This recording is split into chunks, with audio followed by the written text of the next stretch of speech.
Hello, everybody. Thank you for tuning into our session today and welcome. My name is Luke Bader. I am Director of Membership and Programs at the FAIR Institute, the home of FAIR. And we are here today to present to you an introduction of FAIR with the chairman of the FAIR Institute and the original author of the FAIR model, Jack Jones. Turn it over to Jack. I do just want to invite everybody to join the FAIR Institute. Our growing community is over 10,000 members strong worldwide, and we have an array of resources in our community, from case studies and white papers to information on upcoming events and webinars and everything under the sun that you would need to learn more about cyber risk quantification and better practices in risk management. So if you go to our website, www.fairinstitute.org, you can join for free under a general membership, and you'll have access to all those full resources. So I invite you to join the rest of our community, and I hope that you enjoy this presentation today. So without further ado, I will turn it over to Jack. Thank you, Luke. Appreciate that. And I appreciate everyone spending their time with us today. I'll try to make it worth your while. So, okay. So a little background very briefly on the origin of FAIR. And FAIR just is an acronym for Factor Analysis of Information Risk. And I began developing it in 2001 when I was the new CISO of Nationwide Insurance. And as the new CISO, you're expected to put together a strategy and then go on a dog and pony show to get budget and support for your strategy. So I did that. I put together my strategy and went on my dog and pony show. And one of the executives listened to me and then asked two questions that I was entirely unprepared for. He asked, how much risk do we have? And again, I was prepared to talk about threats and vulnerabilities, but he was asking a different question. How much risk do we have? And I shrugged and I said, well, lots. And he said, if we spend these millions of dollars you're asking for, how much less risk will we have? And I knew I was in trouble then, but I shrugged and I hung my head and kicked the ground and said, well, less. And he knew he wasn't going to get a better answer. It was a teaching moment. But it was a lesson that I took very seriously, and I went back and was determined to find a way to answer those questions. How much risk do we have from cyber and technology associated concerns, and how much less risk will we have if we do one thing or another from a risk management perspective? So that's really what FAIR is about, and the reason for its existence. So let's get into this then. Let's say, for example, that we have two security-related findings. Maybe an audit or security assessment was done. And one says that the access privileges just aren't being managed very effectively for a particular application. Maybe it's more than just one application, but we'll just focus on one for now. And the other finding is essentially that the organization doesn't have the technologies and processes in place to identify a breach if it occurs. Someone gets behind the perimeter, inside the perimeter, and are you likely to discover them in a timely fashion? And in this case, no, the organization doesn't have the technologies and processes to deal with that. So both are legitimate security-related concerns that increase the risk to the organization. Which one do we focus on first? Which one represents the most risk? Now, when I presented this to a live audience, in fact, the first time I did it is an audience of, I don't know, 40 or so people, experienced information security professionals, and they almost broke out into a fist fight over, the debate of which of these was more important. And it was interesting to watch, right? And both sides were arguing fervently for their position, but neither was arguing based on any sort of analysis or real understanding of the loss exposure, the risk associated with these concerns. So we will later in this session walk through an analysis of both of these, so we can see which one in this case, because these come from a real world organization, which one represents the most risk. Okay. So, but the bottom line is our problem space is incredibly complex and it's dynamic, and we have limited resources, which means we have to be able to prioritize effectively. We have to be able to make the right choices when faced with things of this nature. We have to know which things matter most. And, prioritization is always a function of comparison. And comparisons are always based on some form of measurement, always. And therefore, the better we're able to, the more reliable our measurements are and the more normalized they are, so that we're not comparing apples to oranges, the better we're going to be at managing this complex dynamic landscape with limited resources. So let's talk about prioritizing. There are really three criteria for what I think of as reliable risk measurement. First of all, we have to be clear on what we're measuring, and we'll see an example of that here shortly. We have to have an accurate risk model. We have to understand how the things involved relate to one another and be able to, combine those in a way that stands up, that makes sense, and gives us the information we need to make these comparisons and these choices. And then we need data of some sort. And we'll talk about all three of these things today. So let's talk about clarity. This is a slide I've been using for years, and it seems to be very effective at getting my point across. So, which of the following are risks? Again, when I'm in front of a live audience, invariably the answer I get is, well, they're all risks. Well, in fact, no, none of them are risks. They're all part of the risk landscape, but they aren't in and of themselves risks. They're a number of different things. They're the disgruntled insiders or threat community, reputations and asset. Then we have controls and such. And the point here is that the minute we munge these together into some amorphous thing we're referring to as risk, we lose any opportunity to measure them effectively and prioritize amongst them, right? We have to recognize what they are, what they truly are within the risk landscape, and how they contribute to risk. Only then can we begin to measure and make better decisions. You may have heard the phrase, you can only manage what you measure. Well, I will add to that, you can only measure what you clearly define. And again, in our profession, unfortunately, too often things like this are all just referred to as risks. And the minute we do that, we've lost the war in terms of being effective in managing our problem space. So, all right, if these aren't risks, then let's understand a little bit more about that. So the classic formula for risk is likelihood and impact. Pretty well accepted. But the likelihood and impact of what? And it's loss event scenarios. We have some potential scenario that might materialize in the future, right?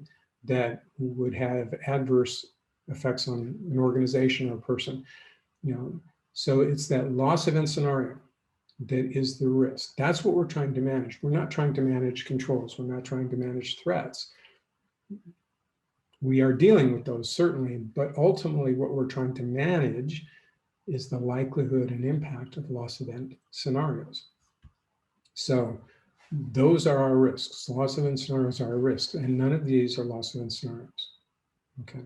Furthermore, you can only assign likelihood and impact values to loss event scenarios. You can, for example, do assign likelihood and impact to disgruntled insiders. There's just not enough information there. It isn't an event, it is a condition. And so here again, if we're trying to measure risk as likelihood times impact, clearly we can't achieve that if we're thinking of these as our quote unquote risks. So a little bit more on this clarity thing, because it is so important. It is the foundation, if you will. So watch this video very quickly and then question, how fast are they going qualitatively? Okay. Now, when I ask this question, or I present this slide and ask this question in front of a live audience, the answer I always get is, well, they're going fast. They're race cars. They're going fast. Okay, well, at a certain level, that makes sense. but is your fast the same as mine? Maybe I'm thinking, Indy 500, Formula One fast, and you're thinking minivan fast. Those are two very different things, right? So, one of the challenges with qualitative measurements is the ambiguity associated with them.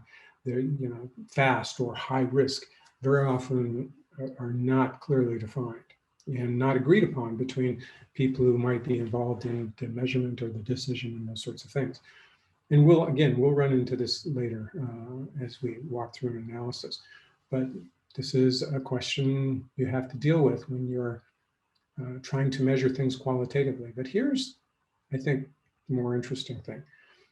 Which car am I referring to? There were 3 cars in that video. One was going much slower than the others. Was I talking about the fastest one or the slowest one or an average? Okay, again, if we're trying to measure something and we don't have clarity on something that foundational, our measurement is at the very least going to be up for debate. But very likely we won't have measured what actually needed to be measured to arrive again at a decision that needs to be made. Which part of the track? There was a hairpin turn at the first part of that video before they entered the straightaway. They were going much slower there than on the straightaway. So was I talking about speed in the straightaway or speed in the curve? Or again, some average for those two or for laps? Again, it is so easy when measuring things qualitatively to just sweep these details under the rug. Well, they're going fast. Okay, no, I was talking about the hairpin turn and the slowest vehicle. So no, not fast. Okay, so you can certainly measure things qualitatively with a greater degree of reliability and utility, but you have to get clarity on what you just measured. And again, most of the time when people are declaring things to be high risk within the cyber risk landscape, they haven't, even in their own minds, clarified what it is they just measured. They just kind of stuck a wet finger in there and threw a word out, and there you go, that's your measurement. If we want to measure speed, for example, reliably, again, from a scoping perspective, getting clarity on what's being measured, we have to know which cars, which parts of the track, which laps, etc. We also have to have an analytic model, something that tells us how we arrive at this value, speed in this case. What data do we need and how do we combine those data to arrive at an answer? And then we have to have data. And again, we're going to cover the model and data component here in a minute. Measuring risk, it's the same thing. We have to have clarity on what assets are at risk, what threats are involved, what vector methods are being used by the bad actors, what controls may be relevant to the analysis, and what type of event is it, a confidentiality event, an integrity event, or an availability event. Without clarity on these things, the risk measurement should be immediately suspect. Again, and this is true whether you're measuring qualitatively or quantitatively. Then we have to have a model like FAIR, which we'll get into in a little bit, that tells us, all right, what data do we need and how do we apply the data to arrive at our answer?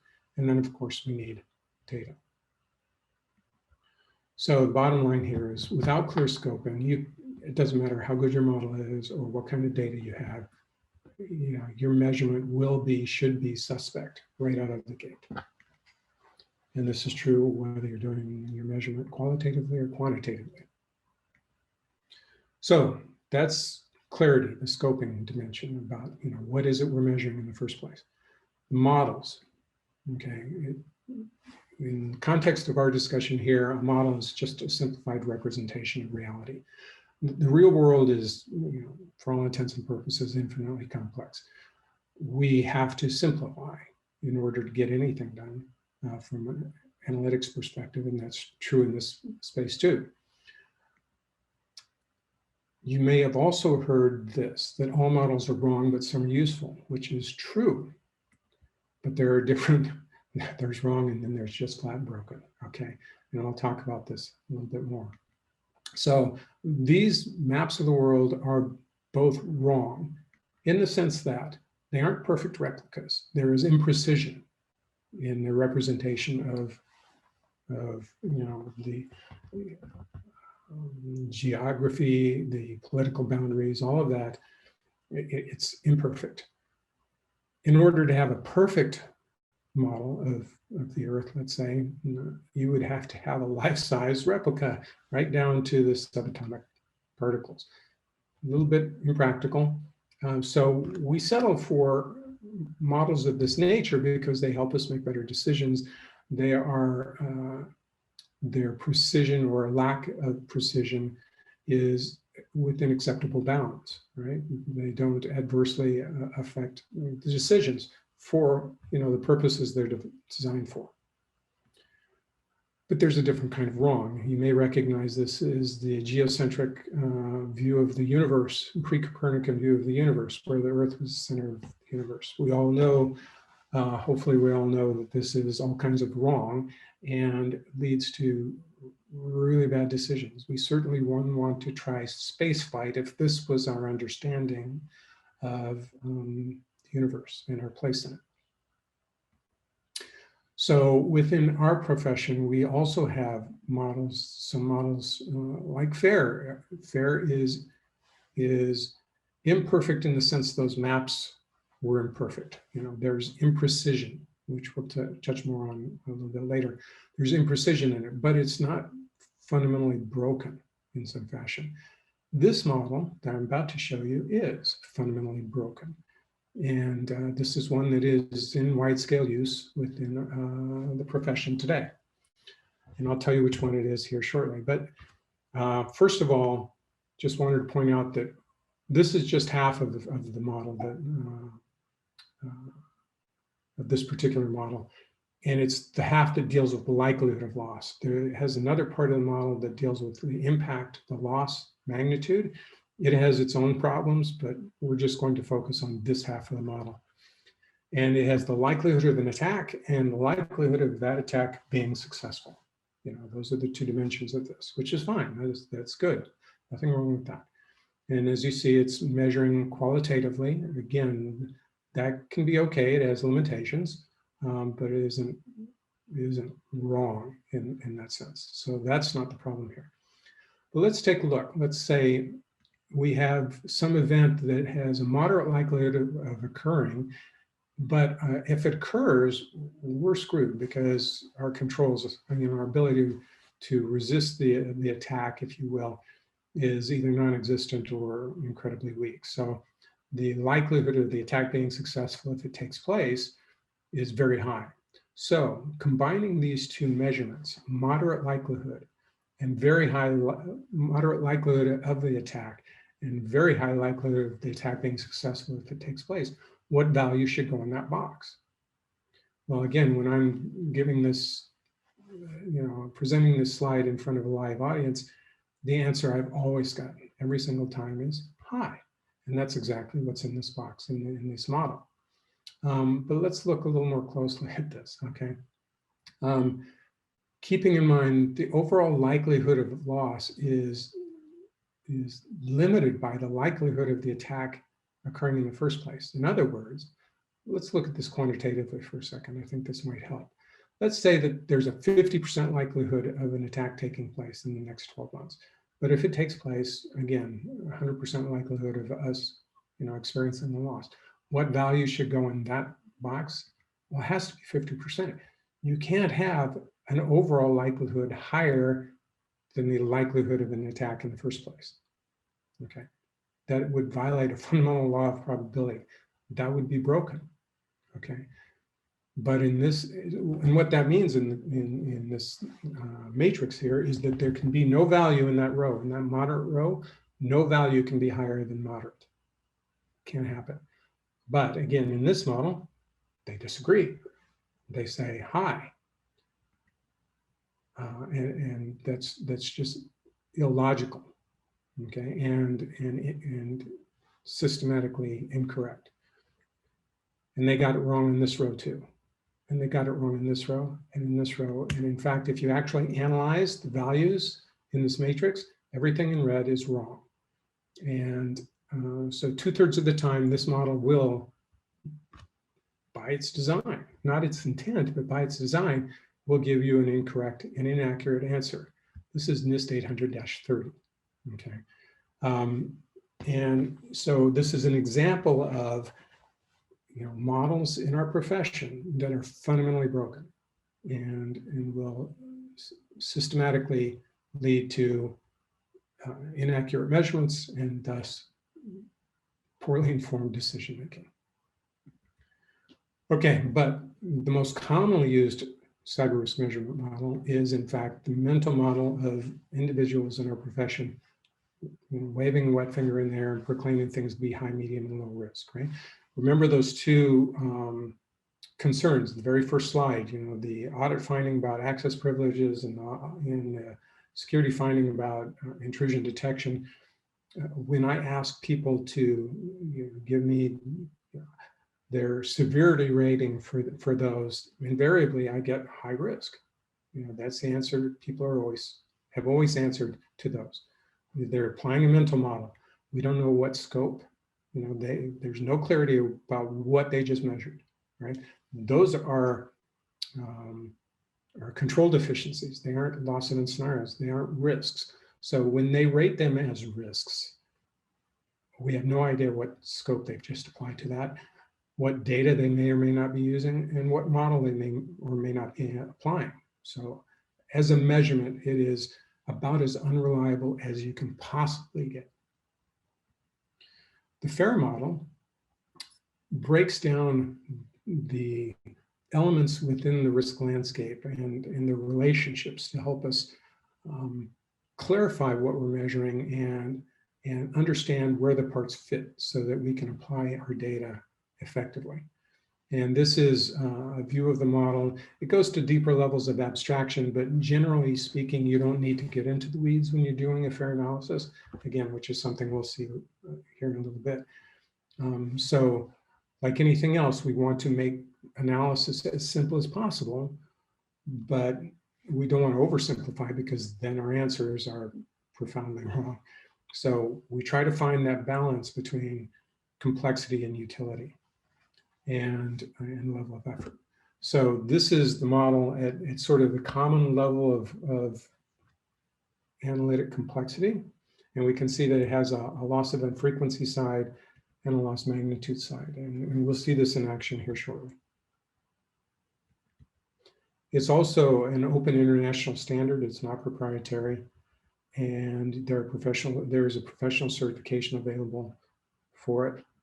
And of course, as you know, the FAIR Institute has this global community of professionals who focus on applying this more and more effectively and sharing the challenges and solutions and such in applying this. So, all right, we've talked about getting clarity about what we're measuring. We've talked about the model, but then I always get these questions about, do we have enough data? Can we really, in the absence of enough data, can we do these kinds of measurements? And it's a fair question, no pun intended. So something I think is really important to know is that we have more data than we think we do, and we need less than we think we do in order to do these kinds of analysis. That's a quote from Douglas Hubbard, and I highly recommend his books. He does a marvelous job of discussing measurement of this sort. And he also does a great job of providing empirical evidence of these truths here, that we have more data than we think we do, and we need less than we think we do. And we'll see this in action here again in a little bit. But at no time in my almost 20 years of developing and applying FAIR have I ever encountered a circumstance where I didn't have enough data, right? Sometimes I didn't have particularly good data or as much data as I would like, but I always had enough data to make a measurement that was helpful and useful in whatever decision I was facing. So when we think about data within the context of risk analysis, we need to know what data are required for the particular analysis we're dealing with. Well, the model tells us this. Where do we go get the data? Well, the scope tells us this, right? When you combine the model and the scope, what data is required becomes much more clear. Then how do we apply them? Well, the model tells us this. And so if you have clear scope about the risk analysis you're performing, right? The loss event scenario you're trying to measure and understand, and you're using a well-defined model like FAIR, then data is not the insurmountable challenge that many people seem to think it is.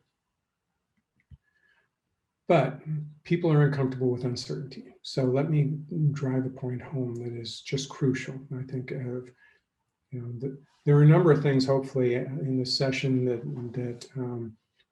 will stick with you, even after months, years after you've seen this. And this is one of those things I hope sticks with you. How tall am I? Now, let me explain. When I'm presenting in front of a live audience, I will, and I get to this point in the presentation, I will point at someone, typically in the front row, and ask them, how tall do you think I am? And they'll look me up and down and they'll say, oh, I don't know, 6 foot or 5'9" or something. They'll toss out a number. And then I'll ask them a question. I said, would you bet $1,000 on that measurement? Because it was a measurement. It wasn't a measurement using a tape measure or anything like that, but it was absolutely a measurement. And I asked them if they would bet $1,000, and the answer is always no, for good reason. Then I say, well, can you give me a range of height, from in which you think my actual height is, that you would bet $1,000? And they give it a moment's thought, and they might look me up and down again, and they go, yeah, you're between 5'6" and 6'2". I would bet $1,000 on that. And I said, well, let's make it a little more interesting. Give me a range you would bet your life on. And they look me up and down again then, and they typically widen their range because there's more at stake. But here's the interesting thing, and the point I want to drive home. A moment ago, they wouldn't bet $1,000 on a value that, on their answer to my question. Now they're betting their life. They don't have any better data. They weren't able to take out a tape measure or anything like that. The only difference between the two circumstances was that in the instance where they were able to use a range, they were accounting for their uncertainty, right? They were able to factor in the uncertainty.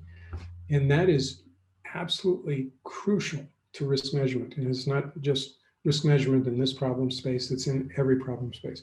Risk is a tricky beast to measure, and your data will never be perfect. You will never have as much data as you'd like, I guarantee it. But you will have data, and you will have uncertainty. Guaranteed, you will have uncertainty. That is an ironclad guarantee. And therefore, you need to account for that uncertainty reflected in your inputs and your outputs, because you want to represent the uncertainty in the measurement to the decision makers too, to the executives or whoever you're presenting, so that they understand, oh, well, there's a lot of uncertainty here. And that takes us into a whole nother discussion about the importance of that. But the bottom line is, decision makers need to know when there's a lot of uncertainty, and there's nothing wrong with that. That is just the nature of the beast in the moment. Maybe you didn't have time to go dig for data, or maybe it's just a really rare circumstance where there just isn't much data. But regardless, if you have a lot of uncertainty, the decision maker should know that. They should know the upper and lower bounds and most likely in between and those sorts of things, because that's really important information for them in their decision making. Because if there's a lot of uncertainty in a measurement, maybe they would choose to be more conservative in their actions, in their decision and subsequent actions. So again, uncertainty is unavoidable. just know how to deal with it. So let's get into using it. Let's walk through a couple of analyses. And it's those two I presented at the beginning. So let's using the model there on the right, and we have a definition for that element in the model, which is threat event frequency. And there's the definition. So what data do we have regarding this? Okay, well, there are 30 user accounts. Remember, this scenario is an application that contains sensitive customer information. People have, some accounts have inappropriate levels of access privilege. Maybe those people left the organization, the accounts were never closed, or maybe they moved to a different role and they don't need that access anymore. But regardless, privileges are there that aren't required. So we have to understand the frequency of bad actions on the part of that population of users who have privileges they shouldn't. And there are 30 user accounts out of 200 with inappropriate access privileges. So that's 15%.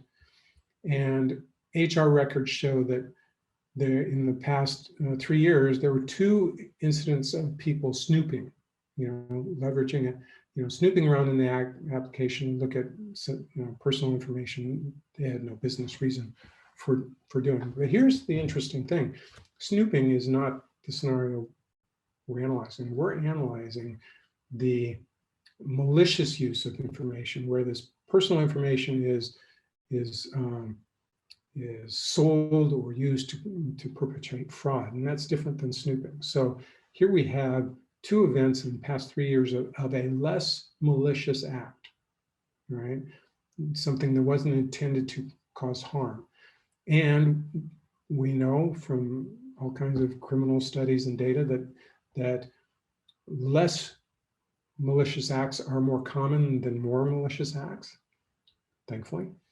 So here we have 2 events of misuse, the less malicious act, in 3 years, which suggests that malicious acts should be less than this, right? So this kind of, even though it doesn't apply directly to our values here, to our measurement, it helps us calibrate the value we would use here.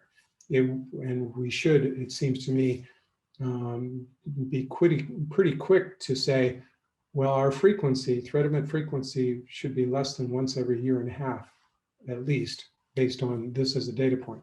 Again, it's not direct empirical evidence of this particular type of event, but it helps us to calibrate. This is an example of the critical thinking skills that are required in the course of an analysis, and the ability to use tangential data, if you will,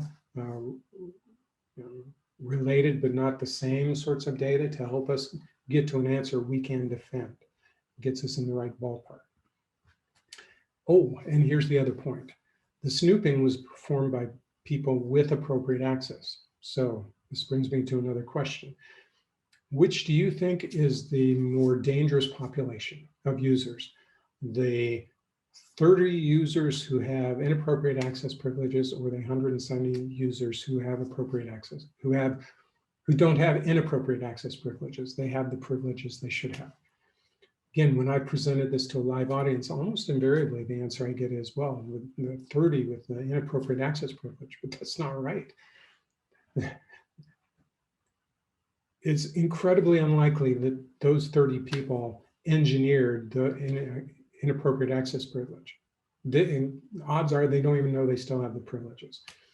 And just by virtue of population size, the odds of malicious act in 170 people is higher than the odds of malicious act in 30, right? So again, the snooping was for that larger population. So here again, when we're trying to calibrate our estimates regarding threat event frequency from this 30 user population, it's almost certain to be lower than what we saw here. So again, being able to say, well, it would be incredibly difficult to defend an estimate of higher than once every 1.5 years for the frequency of a more malicious act from a smaller population, okay? So, and in fact, the organization had no history of malicious misuse. So if we're going to measure this qualitatively, it would be hard to argue anything other than low. It would be helpful if we knew what low means in terms of, do we think of low as less, anything between once a year or once every year and once every 10 years? Or again, if we can put quantitative boundaries around these qualitative labels, that really helps. But in the absence of that, again, if we're just looking sort of qualitatively and therefore somewhat ambiguously, if we just said low, that would make sense given the numbers that we've seen here. But if we wanted to actually estimate this, we could say minimum once in 20 years, maximum 5 times a year. And that might seem really odd, but there's the argument that, well, we may not, this may have happened and we may not know it. Now, that's a deeper argument, but being able to provide an upper bound that is somewhat paranoid is okay, as long as then you also, and I'll talk about logging here in a minute, you say, but the most likely is more towards the low end of that range. Now, about logging, very quickly, in this particular analysis, their logs rolled over after 90 days. So they didn't have any log data older than 90 days.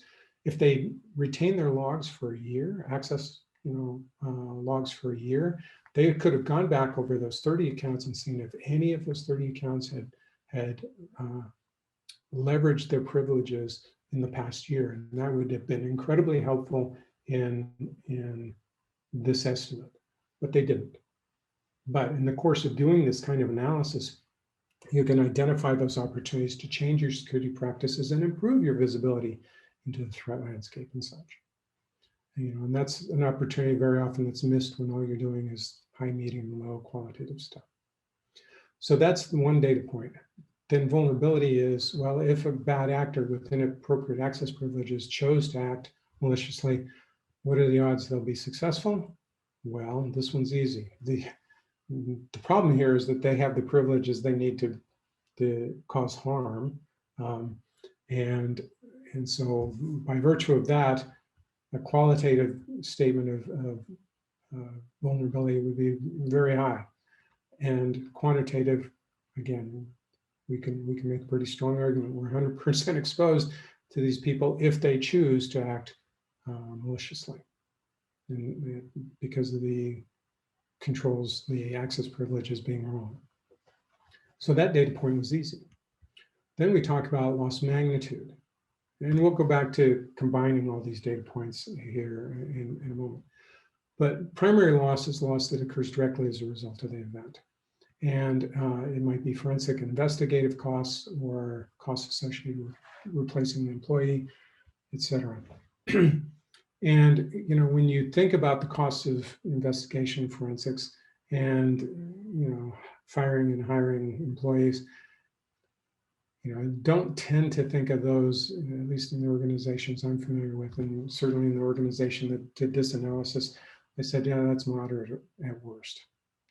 There was some conversation about labeling it low, but again, without a definition of the boundaries between moderate and low, how do you choose? Again, one of the problems, one of the challenges with qualitative measurements. But we can quantitatively get after this pretty easily. We can talk to HR and understand what the costs of firing and hiring are. We can find lots of data on forensics costs and these sorts of things. So here was the distribution that this organization defined when they did this analysis. Minimum $25,000, maximum $150K, but most likely towards the lower end of that, around $40K. So again, not a terribly difficult data point to get after. Then secondary loss is what you might think of as fallout. And it has its own frequency and magnitude, right? Because fallout doesn't always happen, we can't just pile that into the primary loss. That would tend to inflate the results sometimes pretty significantly. So here we have the probability of secondary loss occurring, and This one is also easy because we're talking about sensitive customer information and the regulations associated with that and such.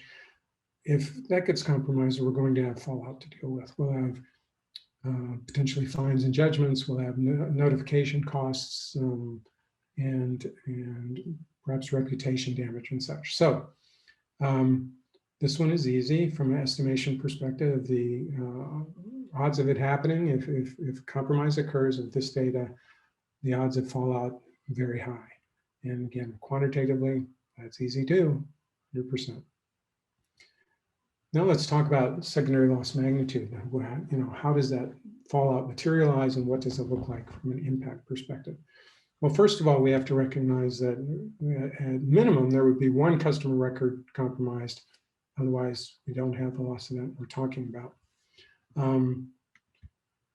Most likely, this organization said 20 customer records, and there were reasons for that, which we don't need to take the time to get into today. But they said most likely 20 records, maximum 100 records. Now, there were actually millions of customer records in this application, but you couldn't do, given the access privileges in place in the application, you couldn't just do a dump. You had to go print out record at a time.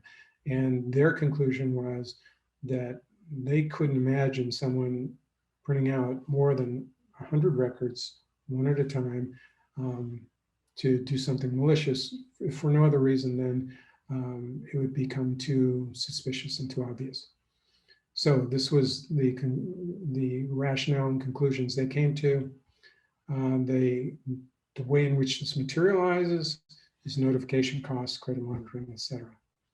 And from a qualitative impact perspective, they said moderate, minimum $100, maximum $500,000 if it was 100 records, and that was mostly legal sorts of costs involved in that, but most likely way towards the low end of that distribution. So those were all the data points and the data that they used in their analysis and the data and rationale that they used to arrive at that.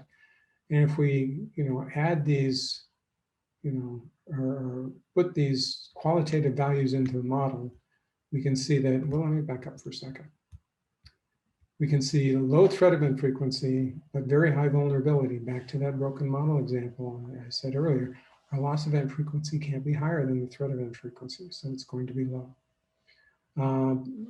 The primary loss, moderate. Secondary loss event frequency. Again, the probability of the secondary loss materializing if one of these events occurs, very high, but with moderate impact. So then we have two moderates. Is two moderates equal high? Again, here's one of the huge challenges with qualitative measurements is you have to try to do math on them, and that's unreliable. But this organization, given their impressions of this particular analysis, they said two moderates was still moderate. And then again, here we have to combine two qualitative values, low and moderate. And is it low? Is it moderate? Again, in their estimation, it was low. So going into the analysis, where you said, you presented the control deficiency, the inappropriate access privileges, and you talked about the loss event scenario that could materialize. The answer, again, people have always given me is, well, that's high risk, not according to this analysis, right? So then if we actually plugged in those numbers, and there's a free web application called FAIR, here's the URL for it, that you can plug in numbers and it'll crunch them using Monte Carlo function and give you an output like this. And this analysis, given this data, said worst outcome is 1.5 million, which is pretty significant. But you can see in the distribution, the graph down below, the odds of that happening really, really small. The average loss would be $137,000, and that's pulled up pretty significantly by the long tail. So bottom line here is this is the loss exposure quantitatively that you would have from this. scenario. So that's first analysis. Oops, went the wrong way. Sorry about that. All right, weak intrusion detection. We'll go through this a little more quickly for the sake of time. So again, the loss event scenario here is bad actor gets past the perimeter and finds sensitive customer information, exfiltrates it, and loss event occurs. So the asset at risk, customer information, the cyber criminals are the threat actor, it's malicious, it's a confidentiality breach. So the loss event scenario is this. Okay. And threat event frequency, here's the rationale. And again, this comes from an actual organization. They said their subject matter expert estimates around the frequency of compromised systems at the perimeter that show any evidence that the bad actors were actually trying to move laterally and more deeply within the organization. Says that once in 10-year minimum, maximum, again, oddly enough, 5 times a year, but they were again exercising a little bit of paranoid privilege. They said most likely once every, and I should say 0.5, sorry about that, but every other year. And then the probability of the threat agent being successful, once they've gotten past the perimeter, their ability to defeat internal controls. This is what this measurement is about. And keeping in mind that the perimeter is usually the most heavily defended part of your risk landscape. And once someone gets past that, it tends to be easy pickings. So given that set of truths, and it was particularly true in this organization that did this analysis, I said, there's a chance that internal controls are bad enough that they would, almost without exception, get access to sensitive customer information. Minimum 3 out of 4 times they do it, most likely 95% of the time. So those were their values for vulnerability. Again, once somebody's gotten past the perimeter. From secondary or primary loss magnitude, these would be response costs, investigation, and so on. Their estimates were minimum 50K, maximum 500K, most likely 100K. Now, this was done a few years ago, and I would argue that these costs will be higher today because forensics, cost of deep forensics has tended to go up. Secondary loss of frequency, again, this one was easy because we're talking about compromise of PII information. We're assuming that there's been a compromise of the data, which means we're going to incur fallout. If the event occurs, there's going to be fallout. The simplest data point. And then what that fallout looks like, again, minimum of 1 customer record, most likely of 1 million. Maximum all customer records, and I don't remember exactly, it might have been a few million customer records, but at any rate, a bunch. And it includes, again, the typical sorts of fallout: notification costs, legal costs, credit monitoring, customer churn, and whatnot. And this was their range. Once they looked at those numbers or those ways in which loss would materialize, they said minimum 5K. If it's just 1 customer record, they got off lucky, it wouldn't be that bad. But it probably would be pretty significant. So if we now compare the 2 scenarios, the access, the loss associated with access privileges being bad and one of those people with inappropriate privileges doing something malicious with that data, that's the bar on the left, and the intrusion detection, where the bad actors get past the perimeter and compromise information, that's the bar on the right. Pretty clear which one deserves most attention, okay?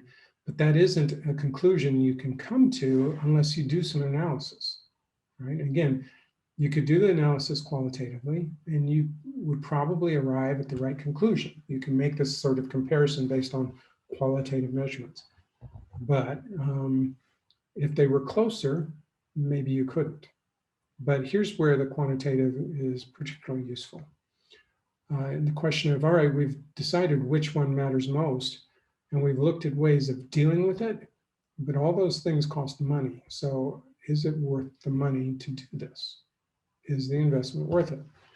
So if we were to implement controls that provide reliable detection of a breach, okay, that doesn't change the loss of frequency, right? These kinds of controls are detective, so that whole branch of the model doesn't change. Okay, so frequency of the event doesn't change, but the loss magnitude changes. That's what the detection provides us, is a way to get in front of this before the bad actor has the time to find, all the customer records and make off with them. Okay, and it also means that our primary losses go down because, again, we're not having to do forensics on as many systems because we detected the event sooner, for example. Secondary loss of frequency goes down because, we may detect it before they get to the, customer data. And so we may not have any fallout whatsoever. And even if there is fallout, we may have found them before they found all the customer records, or, as many customer records. So we can affect the magnitude of fallout, fewer affected customers and whatnot, lower fines and judgments. So that's where, the detective controls affect risk within the model. If we look at something else here that's really important to keep in mind is we wouldn't change the most likely or the maximum values for any of the ranges on the loss magnitude side of the analysis there. We'd only change the most likely. And let's look at that graphically. So this was before controls. We're assuming that there's potential for maximum loss. There's, might get lucky and loss would be minimum.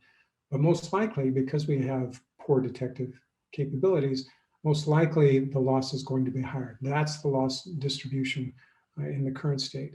When we put the detective controls in place, it changes that, right? And that dramatically shifts our loss exposure as a result. The max doesn't change because, hey, they just might be that good, right? Or they caught us on a bad day or something like that. And they were able to find and make off with the records that quickly. Okay, that's still a potential, which is why we don't change the maximum value. We might, again, find them right off the bat, and there's virtually no, loss magnitude associated with it, or very low, which is why the minimum doesn't change, but the most likely changes. And that changes the numbers significantly, because that's the before state, and that's the after state, okay? And if we look at that then, in terms of risk reduction per dollar spent on those controls, the detective controls, we're getting, maybe as much as $133 of return in terms of risk reduction for every dollar spent, but most likely at 14 to 1, which is still really good. And you can't begin to do that with qualitative measurement. It can't be done. So here again, their qualitative measurements have their place, but we have to recognize the limitations. So wrapping this up, contributing to every breach I see out there in the world, I see all kinds of evidence of poor prioritization and waste of resources, and probably poor communication with executive stakeholders who maybe don't provide the support they would otherwise. I know certainly as a CISO for 3 different companies, each of those roles I used FAIR to very strong advantage in terms of my communication with executives, because I could tell them in terms of dollars and cents what the loss exposure was for one thing or another. And I found they tended to be much more risk averse when presented information in that fashion. So the bottom line is, again, we have to be good at prioritizing because we have limited resources and we have a very complex and challenging problem space. If we don't prioritize well, we're giving essentially a gift to the bad actors.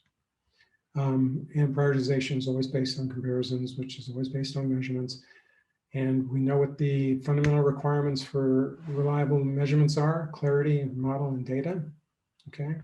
And which is, again, true whether you're talking about qualitative or quantitative measurements. And FAIR provides a way to, achieve these better measurements and thus better decisions and thus a more effective security program. So hopefully you found that halfway interesting and helpful. And certainly I'm always open to questions and contacts through LinkedIn and whatnot. So thank you again for your time.